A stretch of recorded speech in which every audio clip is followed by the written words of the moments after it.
2026. Such a pleasure to be here with you guys today.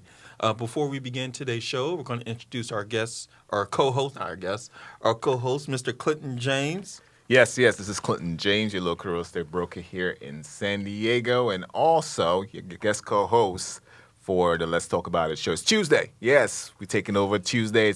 We call it Taco Tuesday. It's usually Taco Tuesday, but we call it Let's Talk About It Tuesday. And I want to say happy Black History Month. We got to emphasize that. We definitely have to emphasize that. So let's go. Yeah, it's my favorite month of the year. Yeah. Well, it's not my favorite because I'm always celebrating it 24/7, 365. I got 365 days a year, man. This month is not only Black History Month, which I love, but it's also a William History Month. There you go. It's my birthday is this month. There you go, man. And then we got Valentine's Day. President's Day, we get the day off, so... Yeah. Shortest month of the year. I'm glad for that day off. I don't know if I'm going to be celebrating it, but my favorite glad month. for the day off. My favorite month. All right, so let's go ahead and continue with today's show. Tonight we're going to talk about real life transformation, and not the transformation of, I want to become a better shooter in basketball or I want to become a better cook. But we're talking about real life transformation. We're talking about how do you go from a person that is destitute, down and out, not where you want to be. Really, you can't look yourself in the mirror. Just disappointed with the man or a woman that you see in the mirror. And going from broken to becoming whole. We want to reiterate on the show that transformation isn't pretending that life never hurt, because it does. Life will throw curveballs, fastballs, sliders, all types of things at you. But it's really about letting God rebuild you from the inside out so you can finally look in the mirror and say, you know what? I'm proud of who I'm becoming. Absolutely. So we're really going to hit in and talk about how you can go from a broken person to becoming whole. And the reason why this is so important is we talk about career aspirations and real estate and purchasing a home, relationships, things of that nature. When you're a broken person, then to accomplish anything is going to make it 10 times harder. Right. And then your focus won't be there. Right. So how do you become a person that, regardless of your background, regardless of the hurt, regardless of being broken, going from where you're at to a person who you're proud to be. Right. Anything you want to hit on before as we get into today's show? Yeah, I mean, transformation is always important. One thing about it is that I think one of the things that I have kind of come to understand about transformation, it starts from the inside, right? They always say once you realize that the things on the outside of you doesn't dictate who you are, but you dictate who you are. And that empowers you to understand that you can transform your life as many times as you want and as how far as you want. Because I think it's a transforming thing, especially as men. We need to a lot of times look on the inside internally to really understand that you can't, being a broken person, especially a broken man, it's something that it's a tough life. It's a very tough life. So one of the things you always want to do is always take time, even if you have to get away or just seclude yourself, right, and just focus on yourself. Because the hardest thing for most people to do is to look themselves in the mirror, right? Because now they got to face the person without any distractions around them of who they really are, right? So I wanted this is a great topic we're going to be discussing today about life transformation or real life transformation, because I love seeing that. I love feeling that too. Right. And I can't tell you how much that it does change your life and your trajectory of your life. So we're going to hit on some scripture tonight, and we're going to use the NLT transcribed version because I like that one. I know some of y'all used to New King James and NIV, but we're going to do NLT today. And the first scripture we're going to talk about is 2 Corinthians 5:17, where it says, This means that anyone who belongs to Christ has become a new person. The old life is gone, and a new life has begun. Right. And that has a lot to do. When I think about, you talking about baptism, where you're talking about where you're baptized, and you go in your old self and you come out your new self. Right. It's a physical manifestation of being rebirthed. Right. And this scripture it means that your past no longer defines your future. Right. And a lot of times you get people in your life who know the old you, will still remind you of the old you, even when you're trying to become the new you. Right. And so you have to know that transformation starts when you stop introducing yourself by your worst season. Right. Because we all have it. Right. We all have it where, financially, mentally, physically, Right. emotionally, where we weren't who we should have been. Right. But that doesn't mean that defines who you are. It just means that was a moment in time. And you also have to stop replaying old versions of yourself. How you think and what you say to yourself is more important than what anybody else says and thinks about you. Right. You have to allow growth to be louder than your guilt. Right. I'll repeat that. Your growth has to be louder than your guilt. Right. One example that we have is, you remember that, and I liked it because it was a real life situation. You remember that movie, The Pursuit of Happiness? That Will Smith played in? Yeah. And that guy, Chris Gardner, the main character, when you watch the movie, he was homeless, broke, written off. His wife left him. He lost his apartment. He had a small business selling those machines for doctors to use. Right. I forget what it was to do, but it was a machine for doctors to use so they can better read scans. Right. And he went into this business, him and his family, and they said, we're going to become successful. We're going to make it. We're going to be all right. And it didn't work out that way. Right. His wife blamed him for making a bad decision. She was at a point where she didn't want to be there anymore. Right. They had a young kid that they had to take care of. Right. And you're not selling. Your family's mad at you. Right. You got a little one. And you can't pay rent. Right. And you lost your home. You got to think how down and out you've been. Right. He's sleeping in public bathrooms, locking the door, sleeping in public bathrooms, sleeping on the buses and the trolleys and things of that nature. I mean, his situation was not good. Right. Especially from someone who saw something better. Right. But the good thing that movie taught me was that situation was temporary. It wasn't permanent. Right. The man's very successful. He became a successful stockbroker. Right. Entered that class, passed it, and that was many moons ago.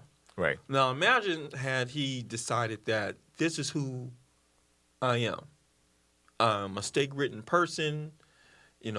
I make bad decisions. I'm not a good business owner. I'm not smart enough. I can't support my family. Imagine if he just stuck there. Yeah. Then he wouldn't have created the opportunities not only for himself, but for others to become successful. True. So a lot of times your individual growth isn't just about you growing, but it's also about those who are around you who can see the transformation or get to know you after the transformation and through that to help you grow. Right. Right. So there's a saying and is like failure is a part of success.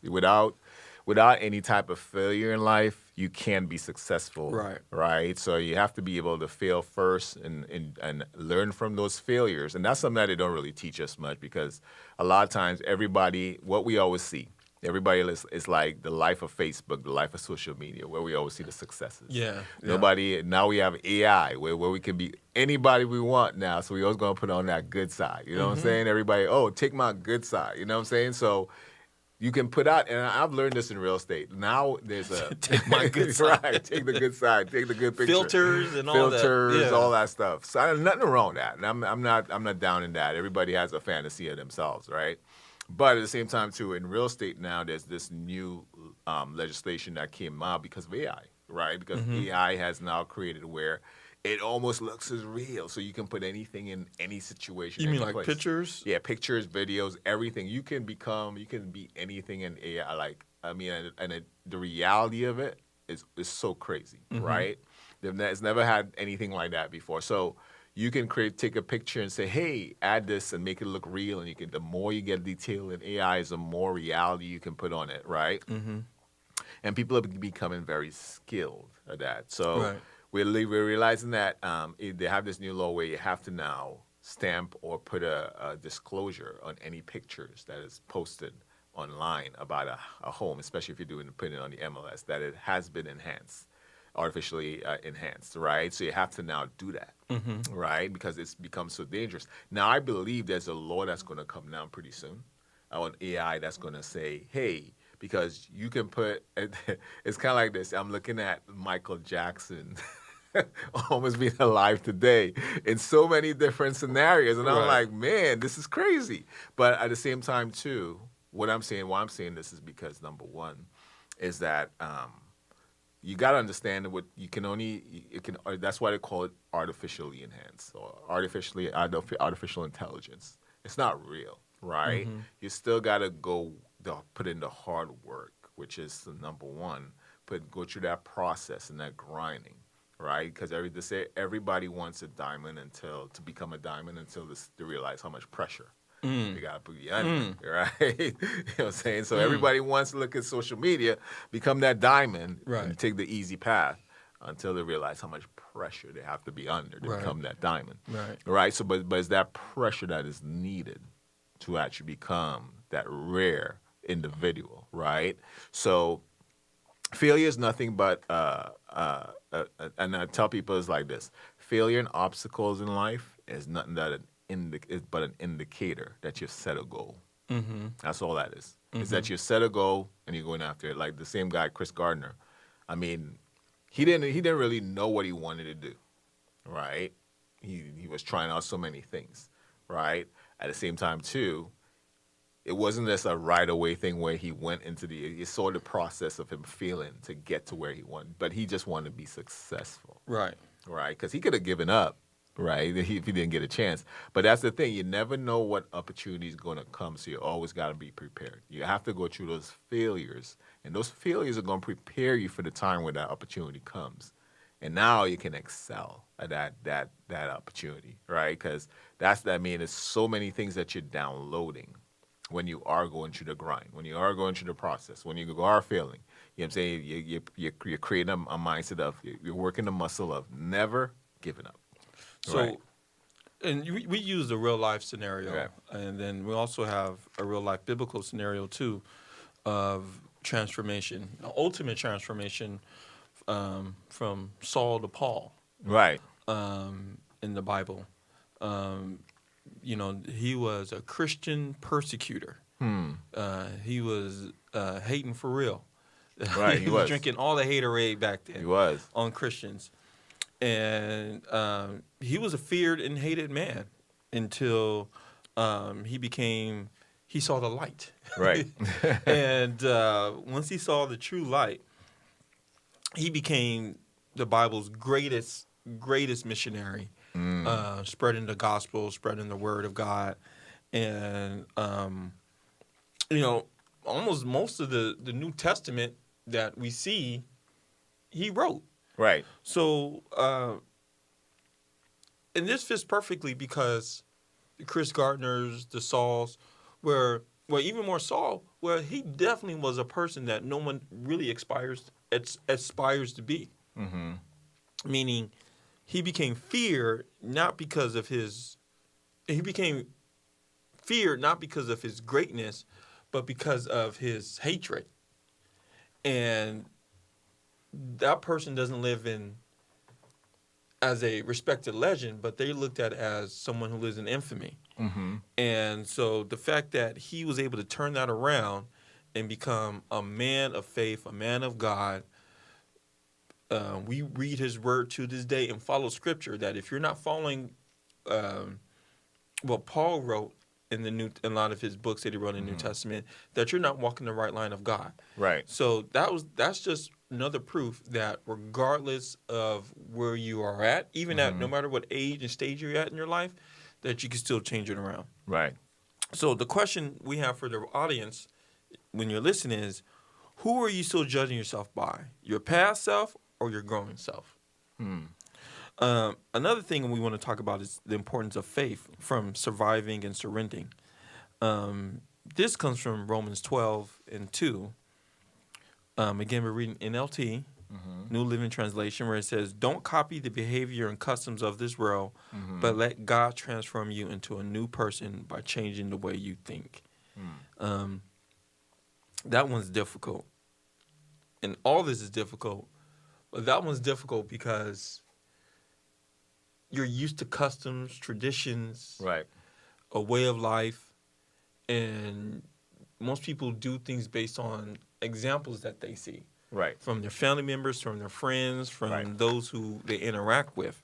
Right. And to have the mindset of, I'm going to be who God's called me to be and not be of this world, in this world, but not of this world.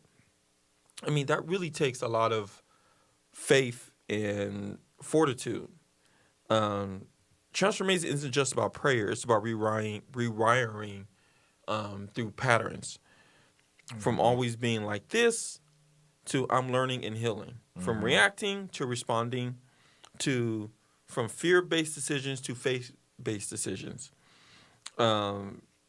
So God changes lives by changing habits, not just circumstances. So there's a lot of things out there that we have to face with Right. that we have no control over. No control over. Zero control. How you respond to it Right. is the most important thing. Absolutely. And a lot of times, you ever heard people say, well, this is just who I am. Accept me as I am. Right. You're not giving yourself any room to grow and be better. You Right. have defined yourself for the rest of your life. You're defined yourself by whether to be good or bad habits. But for those specifically bad habits, you have defined yourself that, you know what, my bad habits is just who I am. I smoke, this is just who I am. That's true. I curse and say bad words and, I react angrily when somebody Right. does something wrong to me. This is just who I am. Right. When that may how you feel at the Right. time. But you can definitely change how you respond to it. Right. True. I mean, one of the things that kind of leads me back to is in kind of like working on myself, I had to realize, number one, the hardest thing for me was they told me is that you have to respect, in order for you to actually really understand somebody and build rapport with somebody, you have to respect their model of the world. Okay. Right? Because everybody's going to have a different filter. My filter is not going to be yours. It's going to be always different. It's like how you filter information. It's kind of like this. It's like you read the Bible. Let's give an example of the Bible. Okay. Matthew, Mark, Luke, and John. They all experienced Jesus. But when you read it, it's the same time frame, same experience, but difference in how they actually explaining it. Right. Right? Because they all had a different filter in how they actually saw things and interpreted things, right? And that's how we all are. So one of the things I had to learn is that you have to respect the person's model of the world, how they see the world. But you have to understand also that's the harder part. It's where people are not their behaviors. Right. Right? So when you're saying, hey, this is who I am. No, it's not who you are. It's who you choose to be. Right. Right? Because you have a choice. No, and when you're giving that choice away, just keep in mind, it's kind of like you're saying to yourself that, number one, my choices are determined by how everybody determines the world. It's kind of like you're saying you're giving your freedom away to somebody to determine your choice. Right? Because if your choice is not congruent, or if it's not cohesive or ecological, where it's not benefiting people, you are making bad choices. Yeah, for sure. Right? So when these things are not lining up and you're saying, oh, this is who I am and nobody's going to change me. No, you have to understand, once you take back accountability of it, you have to take it back because this is who you choose to be. And what you're going to understand is that the behaviors have to change. I can accept anybody. It doesn't matter skin color, it doesn't matter where you're from, it doesn't matter how you talk. I can accept anybody except, number one, your behaviors cannot affect me negatively, right? That's the main thing. That's the boundary that I have set for my peace, which is your behavior cannot affect me in a negative way, right? So I'm not, and it's my choice because what people don't understand is that every God has given us an amazing thing, which is called we have the choice. Right? We make that choice. Just like Paul made that choice to change, right? Because he had to hit the rock bottom, right? Yeah. And sometimes that's what it takes. He saw the light, Right? for real. Yeah. Right? Sometimes that's what it takes, but at the same time, too, it takes, number one, a lot of us have an ego. A lot of us have some pride that as men, we have to understand that when we take accountability of where we're at and we understand that this is the choices that I made to put me there, nothing else, then we start understanding, hey, you know what? We start taking back our power of choice, where we start making the right choices, doing the right behaviors. So, yes, surrendering, as you said, from surviving to surrendering. That's kind of how I look at it, right? Where we say, I'm always be like this to learning and healing. Right? From reacting to responding, right? Because a lot of us react instead of actually we respond to things, right? So there's two differences, and then from fear-based decisions to faith-based decisions. Fear-based to faith-based. That's what I'm talking about. So, I mean, like, perfect example in the Bible, Daniel. Obviously famous for being in that den. Right. The lion's den. And when he was captured in the Bible by the Babylonians, he was pressured to eat their food, worship their gods, adopt their beliefs, and he stuck with his belief, which is why they put him in the lion's den. Pretty much. And then when they saw that he wasn't touched, and the lion was there chilling, right? He was there chilling, the lion's like, nah, I'm gonna mess with that one. they was like, he's got something, right? So Daniel, he didn't copy current culture. He protected his thinking. He stayed spiritually disciplined.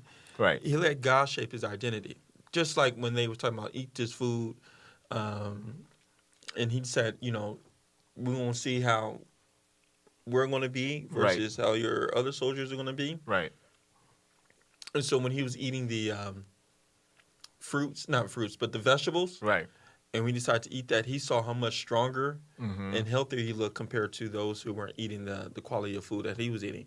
So, which is why they had the Daniel fast, taking up his diet. Right. So Daniel was an example of someone in the Bible who, bless you, who decided that regardless of where he was at in the world, regardless of what religious beliefs, structure, leadership was involved, that he was going to stay spiritually connected to God. Right.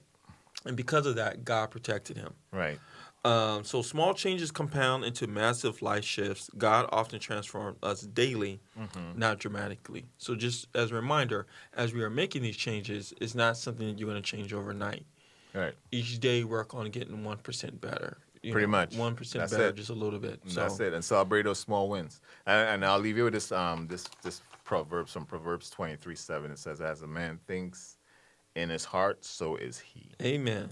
As a man thinks in his heart, so is he. Right.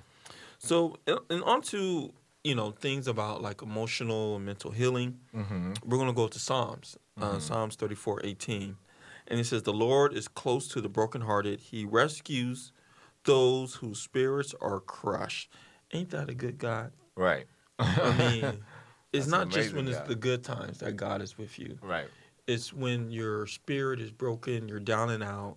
You're like the Chris Gardners. Right. You're like those who been in his situation, drug addicted, down and out, Right.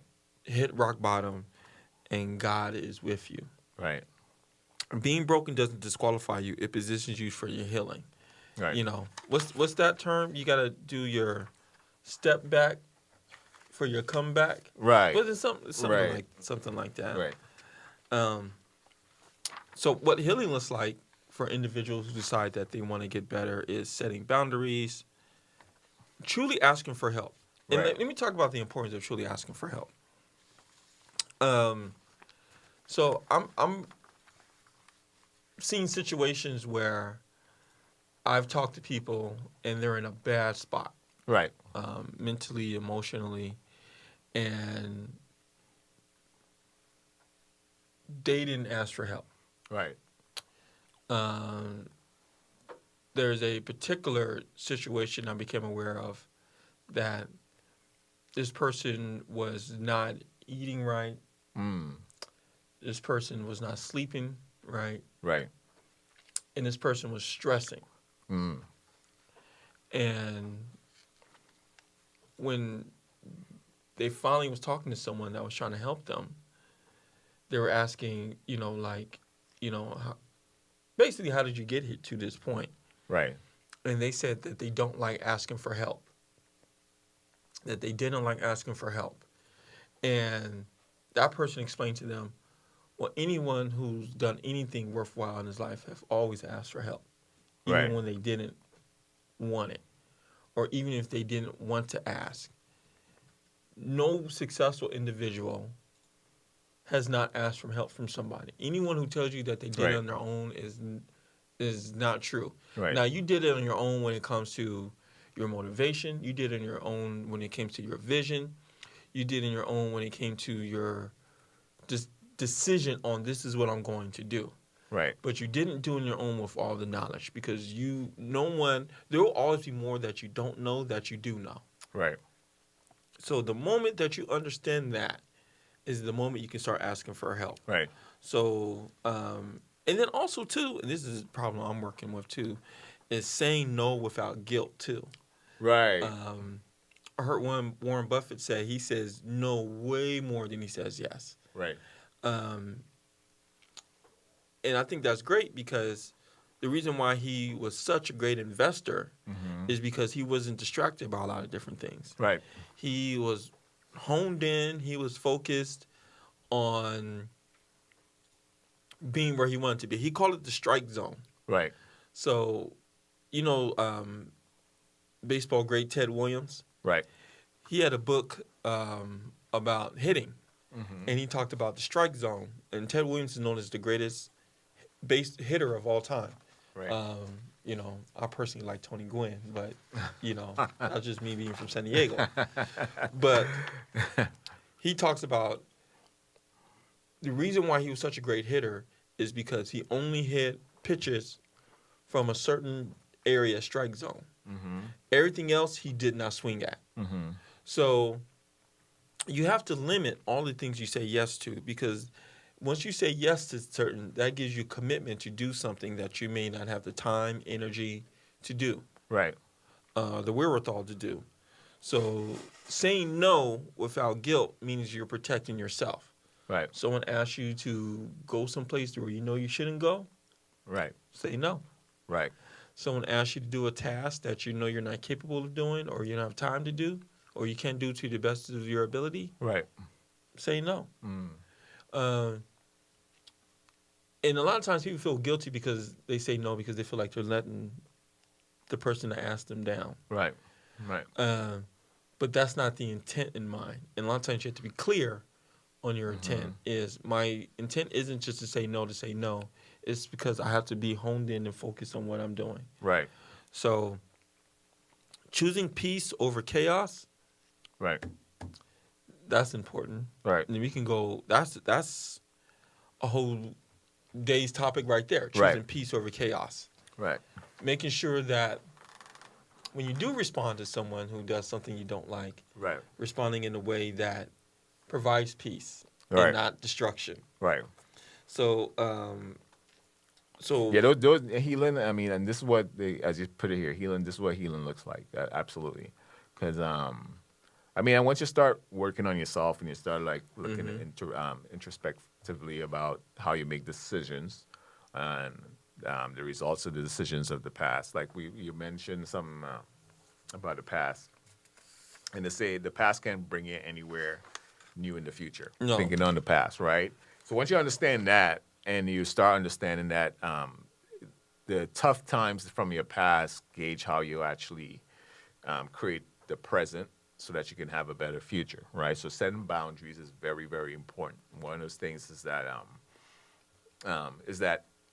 setting boundaries is you are gonna once you start setting boundaries, you are gonna like your past, which made your comfort zone becomes a little bit rattled. I always tell people it's like because once you set boundaries, that means some of the friends you might have had are not going to be around, right? Some of they might drop off, because you set boundaries now. Now, I always say your friends respect who you're becoming and who you are, right? If you're doing something for the better to better your life, it's now on them to actually either keep up with you or learn from you, but never it's on you to go back down to the level that you were there before, right? And some people, and that's that comfort zone that most people are. Because number one, once you start setting boundaries, I'm not saying the boundaries are going to you send boundaries on your number one, your peace. What brings you peace? So you're choosing peace over chaos. And some people love chaos. Some people like it, they thrive on that, right? So it's like if you're choosing, and if you know somebody's thriving on chaos, that really doesn't bring anything that's long term. I wonder why. And I I think wonder why people thrive on chaos. chaos. I think because there's. I mean, I think that's a comfort zone, right? As I said, some people it depends upon the environment they were taught, they grew up in. It depends upon who they are and how they think, right? It depends upon a lot of different things and how they actually filter things in life, right? Because what might be chaotic to them is something that's very simple, right?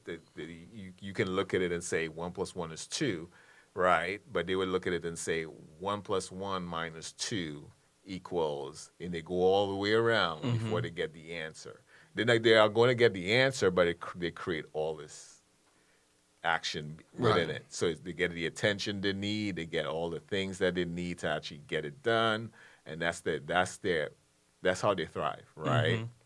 While at the same time too, in any scientific experiment, right? If you look at any how math is done when they apply math, they have to bring it down to zero, right? So it's kind of like you have to simplify it. So it might be chaotic when you see all this chaos and the formula in front of you. What they're trying to do in order for it to see it, what they're trying to do in physics and math and any type of mathematical formula is they're trying to bring it down to zero. So Right. so that means it's actually working, right? It's going to work, right? So that's what's I believe that choosing peace is like. Bring it down to zero. Yeah. You know what I'm saying? Right. Bring it down to zero. So that means you can understand that it's going to work. But when there is chaos, Right. having the mindset that no matter what happens, you're going to respond the right way that brings Absolutely. you peace. Absolutely. Because in a lot of cases, you cannot change someone else's thinking and Right. actions. Right. Only thing you can do is respond on how you react. Exactly. I one time was dealing with a situation where this individual was making me so angry and Right. upset, Right. and they knew how to really like that red button. Right. They say don't push. Right. Don't push this button. Right. This person knew they weren't just like pushing it like this. They was right Right. hitting it as hard as they. Right. And I was talking to my mentor about it, Mm-hmm. and my mentor said, "William, you got to keep it as cool as ice. Absolutely. Keep it as Absolutely. cool as ice." Absolutely. And I was like, "Oh man!" But they keep, William, you got to keep it as cool Right. as ice. And I said, "Well, what if I mess up?" He said, "The next day, you do better the next day. That's all. Yeah, that's all. You That's do day better by the day. next day." Yeah. One of the things I'll point out to you is this: is that I tell people there's nothing that anybody can say, other that will make me into at this point in my life that will affect me in a way where it creates a negative outcome. Because if that happens, that's my signal to say to put up the boundary, Right. right? Because if that's very thing the way you put me in a situation where number one, because some people will be like, oh, this is normal. It's like you're going around somebody who's like consistently going to prison, right? Right. Right. Or so consistently in trouble, right? But if that happens, that's where the boundary comes for me. It's like there's no, I'm not going to cross that boundary anymore because now you're telling me that you're putting my life and others in jeopardy, right? And you're willing to do that just to satisfy something that's chaotic, right? So that's kind of like where the boundary, and then you have to, and that's where you say no, right? It's that, hey, no. And there's nothing that somebody can do right to me in terms of words other than actions that will make me lose my cool because I know Well, number that's the one. reason why a lot of people are in jail to Right. this day. Because I know I have a choice. Someone says something to them Right. that they felt disrespected, Right. and that person was maybe was or maybe wasn't trying to cause chaos. You know, I watch a lot of court shows, Right. Judge Judy and Right. Mathis and Lynn Toller Right. and all that. And almost every situation was somebody did something to disrespect me. That's why I reacted this way, which Yeah. is why they ended up in court. And it's crazy Where how you much that costs people. To me, it's mind-boggling that words coming out of somebody's mouth, and they have no power unless you give it. And when I heard that, that made me understand. Whoa, nobody's giving the words power than the person receiving it. But let's say you're a person who is dealing with that, and you need to react, right? Someone says something to you that is the ultimate disrespect, and us as individuals. Well, let me ask you. What do you think? Well, I wouldn't ask you that, but Let's say they call you out your name. okay, that's You know, fine. you a man, Right. and you out somewhere, whomever, and someone called you out the name. They Right. call you something that a man should not be called. Right. And you have that's your red button. What is a strategy or a mechanism that someone can do in order to not react emotionally at that point in time? Call the cops or walk away. Not someone didn't physically touch No. you. As I said, it's like there's certain levels of like if somebody calls you out of your name in a certain way, there's certain words that they can't use based upon the law, right? Now you got to call the cops. That's if they're breaking the law, they're breaking the law, right? Call the cops, right, or walk away. And that's the hardest part for most people, especially men, to do. It's not a unique situation, right? Because at the end of the day, you're not giving that person any power over you, Right. right? You're walking away from it because you have a choice to walk away. Tomorrow, the sun is going to come up tomorrow. What if, and we're throwing real life scenarios out there. Right. What if you're around a bunch of folks, you know, Right. they see this and hear this, Mm-hmm. and now they're saying, you got to do something. You can't let somebody just say that to you or do that to you. Right. You got to do something. Because, you know, the old you would have done something Right. about it. Right.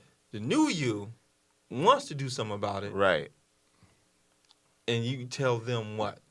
You tell- tell those people who are instigating what? Right. So nobody has power over me but me. Right? God and me. Right? Leave it to God to judge them and walk away. That's the thing about it. Being tough isn't being in a fight or Right. getting into a battle. Right? I'm saying? Because I mean, we all see the results of that, right? It's like this is where for me I've learned number one. A lot of times, the words that people say, as I said, have zero value unless you give it the value. Because it's not being told, it's not getting given to anybody else but you. It's being thrown at you, right? So for me, it's like if you can actually take that, process that, and dispel it, Mm-hmm. that's the power, Okay. right? That's the power that you have, right? So, and that's the hard part for a lot of us to actually deal with, is that we think that because we're around people and people are like, oh, well, you shouldn't let this person disrespect you and this, and that. That's cool. I mean, at the end of the day, you're the one who's responsible for your actions. Right. Not the people who are telling Right. you to do this. Right. You're the one who's going to be responsible for your actions. So it comes down to the choice, right? So I'm gonna let only you tell that person. The only person that decides on who's gonna react to this is me and God, or Pretty God and much. I. Yeah, And I don't answer to no one but to myself and God. right. You see, one of the things That's that actually a really good response. so one of the things that I've learned is even if somebody's lying about you, Mm-hmm. right? I've learned that time is God's way of revealing everything. Mm. Say that again. So it's kind of like God. Nobody lies and mistruths and all that stuff. It doesn't hold up over time. What if you feel God's taking too long? Well, if God's taking too long, and it's gonna trust me, it's gonna come at the right time, right? Right. Because all you gotta do is focus on yourself. Forgive them. Focus on yourself. Forgive them. Focus Because on yourself. that's the hardest part. Because at the end of the day, forgiveness is the hardest thing for most people to do, Hey, right? How many times do you say you forgive? 70 times 70 7? times. Forgive them, and doesn't mean that you have to be their friend or whatever. Right. Forgive them. Time will deal with it. Because the truth comes out in time. There's no look at what's happening today in today's Clinton, world, right? I want the truth to come out now. I got to tell you the truth. Right, but you forcing something that you're not in control, right?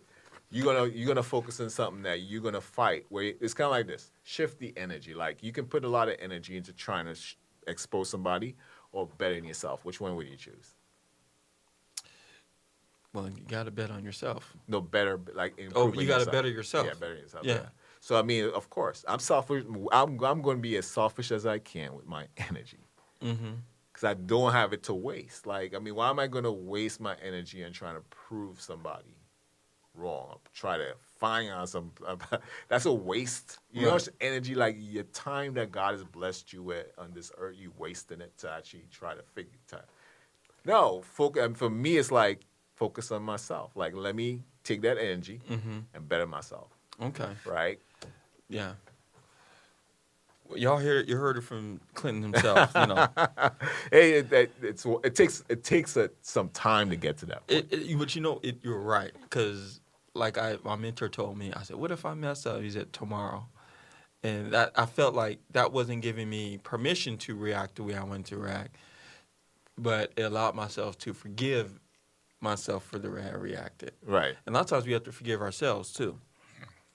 Because Yeah. don't give them. I would say, do not give somebody. If somebody's looking to get a negative reaction from you, do not give them that power. That power. Yeah. Yeah. I got the power. All right. So, and also let's hit on about, the purpose in your transformation. Colossians 3:23 says, "Work willingly at whatever you do, as though you were working for the Lord rather than for people," which is Right. kind of what you're hitting on. Right. So, let's even hit this in the job point. Your job may not be your dream, but it can build discipline, character, and confidence. Right. So even if you're in a situation where you're not at a job and you want to transform that, you want to transform your job, transform your income, transform the people you work with, transform the time you go to work, the time you leave work, et cetera, et cetera. Sometimes you may be in a position where you got to take in that information that you're at and learn from there, and it could build you into the person you want to be. You could transform professionally, often means showing up consistently, learning transferable skills, letting God prepare you quietly. So even if life is somewhat going good, but you're at a professional standpoint where you don't want to be where you're at, God can change that for you too, as long as you work at it as if you're working for God and not for others.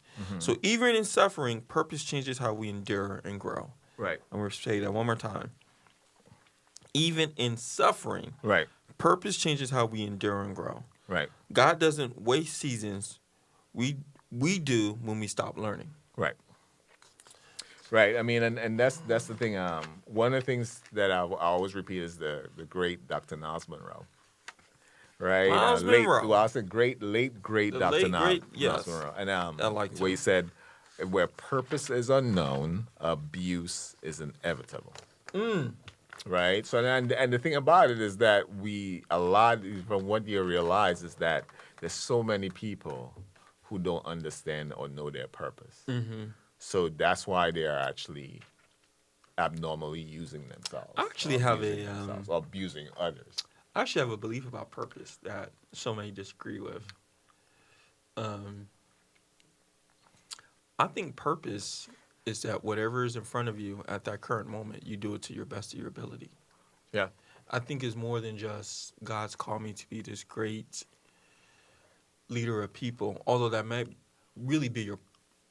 I'm not saying that's not a purpose. I'm just saying that you shouldn't ignore the things in front of you because you said it's not related to my purpose. Everything's related to your purpose. Absolutely. When you are doing the best whether that's from washing dishes to leading 1,000 people in the business or whatever.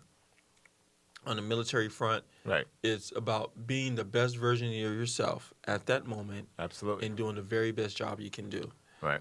at that moment. And then if you can't do it at that moment, then you do it the next moment. Right. So that's how I feel about purpose. Yep. And that really goes into, whatever you find it to do, which is interesting because it says whatever you find it to do. Right. Do it as if you're doing it towards God and not towards people. Right. You ever seen that movie Creed? Yeah, absolutely. So when the movie Creed, he took that where he was at, the one with Michael B. Jordan? Yeah. He took where he was at and he transformed where he wanted to be off of daily training. In the beginning of the movie, he was working for like a financial company, doing something he didn't want to do. But at night, he was going to Tijuana and doing boxing. When his mom said don't do it, when the trainer he went to said don't do it, right, he said, you know what, I'm going to follow my purpose. And he worked every day at becoming great. Right. I'm flying to Philly, meeting with Rocky. Right. And Rocky's going to train me, and Rocky didn't know who he was. Right. I mean, he was tunnel vision. So whatever you find to do it with all that mind, body, soul, and strength. Right. Because it's about taking it day by day, not just about where you're going to end up. He wasn't a champion. He wasn't even in the championship in Creed 1. Right. He didn't win the heavyweight championship till Creed 2. Pretty much. Yeah. Pretty much. And he lost. He almost lost that until they got disqualification. Yeah. So sometimes, your journey is not in the first movie. Sometimes it's in the sequel. Yep. And his purpose was to knock people out. Yeah. Now, and at the same time, too, I'd say this. I mean, going back to what we were saying about call the cops or walk away. Mm-hmm. Now, I'm talking about words, right? I'm not talking about physical assault, right? Because there's a huge definition and a huge line between those two, right? Because if you have to defend yourself, right? Yeah. But at the same time, too, words are not gonna. It's not physical. It's not. Yeah, you have a choice to walk away, all right? Until that, you have to be able to defend yourself. But yeah, I just wanted to put that out there. So, one of the last things we're talking about is, because we got 6 minutes left, is long-term transformation, the whole process. Philippians 1:6 says, am I certain that God, who began the good work within you, will continue his work until it's finally finished? Mm-hmm. So that means you're not late, you're not failing, and you're becoming. Right. Transformation, it could be, you've seen that visual where people say transformation looks like a straight line. Right. But they show that it's really not. It's a zigzag. Right. And it's going up, down, and all around, and this and that. Yep. So it's not linear. It goes in different directions. Right. And a lot of times we can use other people's life examples showing that their life didn't start off perfect. Right. And realize that they overcame too. Right. I do want to make a disclaimer that just because you see someone's life that's similar to yours Right. doesn't mean that you'll go through the same struggles or the same situations. Right. Which means that if something different happens to them compared to it happens to you, Right. doesn't mean that you respond differently. It just means that you respond in a way that's best moves you forward. Right. And then if you make decisions that is not best moving you forward, then you got to get back on track to start making a decision. Right. Whether that's you making the wrong decision for 10 minutes or Mm-hmm. 10 years. Right. The 10 minutes to 10 years don't define you. It was who you were. Right. It's always knowing where you started and where you're going to finish. So, Right. and it's worth it. And it's worth it. So, Yes. the journey, read the book, The Alchemist? Yeah. Great book. Is it Paulo Coelho? Yeah. Paulo Coelho? I forgot his name. Paulo. I mean, I know I have it in my, Yeah, my Paulo list. Coelho. Yeah. The journey shapes the person more than the destination. Right. So, it's not so much, anytime anyone who became something great, it wasn't about winning that fight or winning that game or, Right. closing that business deal. It was whatever it took to Right. get there. Exactly. I heard Exactly. this business advisor say yesterday, don't fall in love with the outcome. the outcome. Fall in love with the problem. Process. He Yeah. said, fall in love with the problem. Right. Right. He says, because once you do, you're able to learn how to fix it. Right, Yeah. pretty much. And I mean, and just like anything else, man, as you do it over and over, you're going to get better at it. Life is messy, as we say here. It's non-linear, but it's worth it. Just keep in mind, I'm never going to tell anybody, life is easy work. No, life is very, very messy. Yeah, it's The not easy. people It's who are hard. successful, who you're looking at, they had to go through some things to learn how to actually deal with the bigger mess. Because the bigger or the more successful you become, The more mess you got to deal the with. more mess you got to deal with. Yeah. But that's the training, because some people fall under it. When much is given, much is Because required. when you're really not prepared to be there, right? And you think, okay, well, you're going to take the easy route or take a. It's kind of like the how you call it the personality hires, right? When they get there, and I'm using corporate America. Corporate America says this. Now there's certain things called personality hires. Where you get hired because now you got a great personality, not because you can do the job, but because you bring a different energy. Well, I heard Tom Ford, the designer, says he have to be competent, but he wanted to work with someone that he felt like he can have dinner with. Right. Yeah. Right. He wanted. You could be good at what you do, but if he felt like we can't sit there and have dinner together, Right. he wasn't going to hire you. Exactly. Yeah. But at the same time, too, just keep in mind you have a job to do. Yeah. And that job is messy. That job is full of stress. And as you said, you have the problems that I when I gave the speech at when I was giving the commencement speech for my graduation back in the when I graduated college actually, I told the crowds like, the bigger the problems you can solve when you get out there, is the bigger the checks are going to be. People are going to pay you to solve problems, and the bigger the problems you can solve. So if you're always going to fall under the small ones and be like, oh, this is too hard, it's kind of like you have to shift that thinking. It's not why this is going to happen to me. It's how is this happening for me? The law of compensation. Right. How can I solve this? How can I afford this? How can I get this? Right. And that's just what I try to tell my clients. It's like, buying a house is very, very expensive today, right? I'm not going to say it's not. It's very expensive. It's hard. Sometimes it's crazy to have a goal like that. But you don't ask yourself why. You ask yourself how. How? How can I get this? How can I afford this? Mm-hmm. How is this happening for me? What am I going to learn in the process? Right. Right? Right. Because this is a huge goal. Who do you have to become? To Right. get there? Who do you have to become to get there? So we're going to close out with James 1, chapter 1, verse 23 through 24. It says, anyone who listens to the word but does not do what it says is like someone who looks at his face in the mirror and forget what he looks like. Right.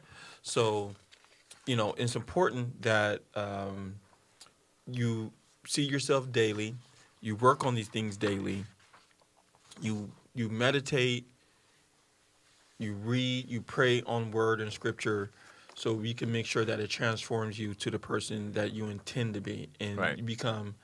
you fulfill that purpose as God fulfills you to be at. Right. So we're already at almost 7:00. We want to thank those listeners for tuning in to another Absolutely. episode of Let's Talk About It. I enjoyed tonight's conversation This was a good conversation. because not only am I a person that enjoys talking about this, but I also am a person who enjoys hearing about this. Right. So this was just as much for me as it was to give out today's info. So thank you guys for tuning in. We'll see you guys same time, same place. Peace. In a couple weeks. Until then, peace. We out.